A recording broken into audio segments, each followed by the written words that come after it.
Hello mga ka-auto, so this is Engineer RK from Home Automated PH and andito po tayo ngayon sa Aurora Hill, Baguio City to install po ang ating smart gate. So sa ating likuran yan po yung lumang gate na papalitan po natin. Ito ay brand new smart gate. So kasama po natin ang ating team to support. Samahan niyo po kami sa progress.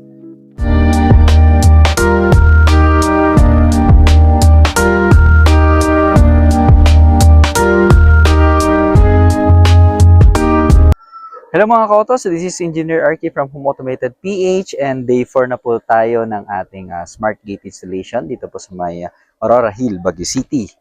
And ayan po, sa ating likuran yan na po yung ating smart gate na currently pinipinturahan na po and final retouch na ng ating team, no?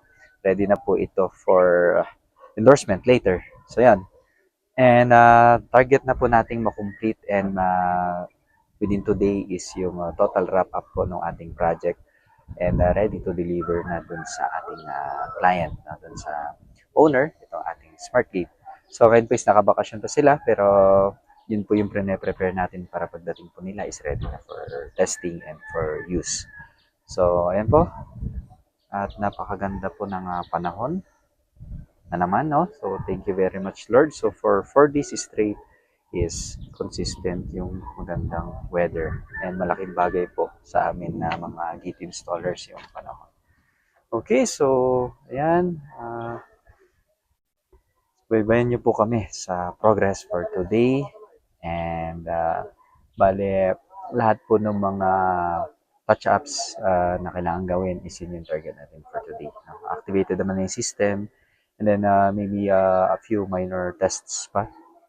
And after that, wash pa natin yung gate para malinis na malinis pagka-endorse natin.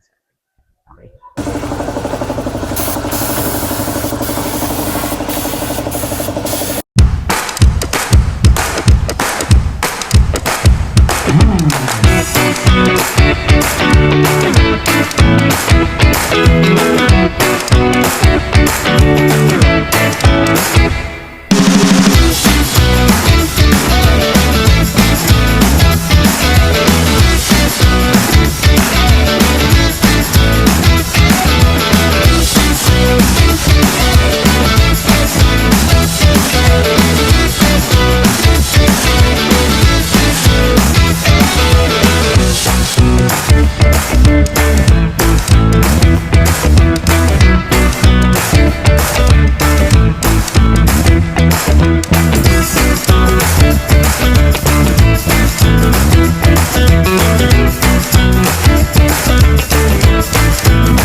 Hello mga ka-auto, so this is Engineer RK from Home Automated PH and yan, tapos na po tayo sa ating day 4 wrap-up day sa ating smart gate installation dito sa Aurora Project, Baguio City.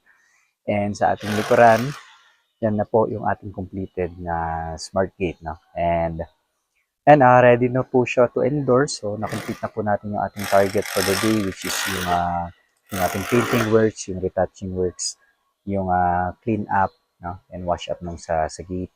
Tapos yung full system test and calibration. So, tara silipin po natin yung kanyang status.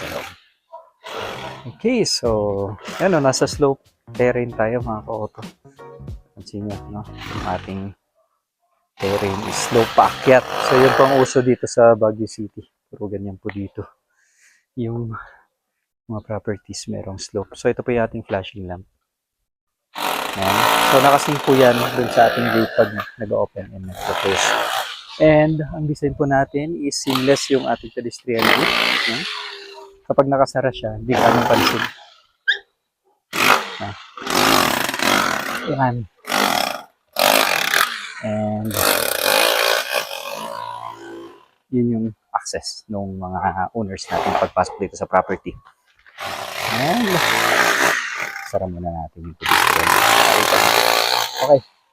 So, medyo maingay lang ang mga photo kasi inaayos yung downspout sa labas.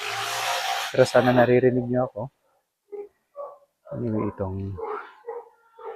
ito po yung ating sensors. No? Makikita nyo po, left and right. Okay, yan po yung ating sensors for added safety na rin. So, mag-activate po yan once na merong dumadaan at i-trigger po yan. Lalo na kapag pasara po yung ating gate para hindi po maipit yung sasakyan or sino man yung dumadaan. Mag-auto-open po yan. And ito na po yung ating mga motors na nakamount na. Ang ganda ng kanyang itsura. Medyo camouflage yung dating dahil black rin yung kanyang kulay, no? Matching yung ating gate frame. Ating brackets. So, ito rin yung sa ating right gate naman na motor. Yan. So, ito naman yung ating system. Ito yung ating panel. And meron tayong laging circuit breaker na naka-attach for added safety. And ito rin yung sensor. Okay. So, ayan. Napakalinis mga kauto kung papansin mo. Nakatago lahat yung mga wires. So, ayan.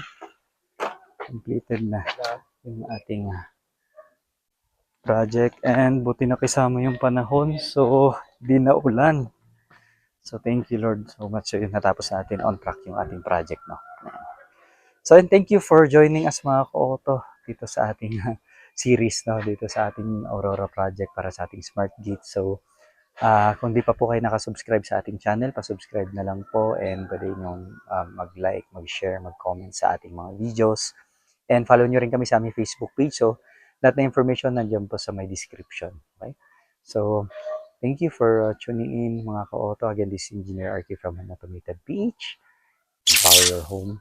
See you again on our future projects. Bye for now.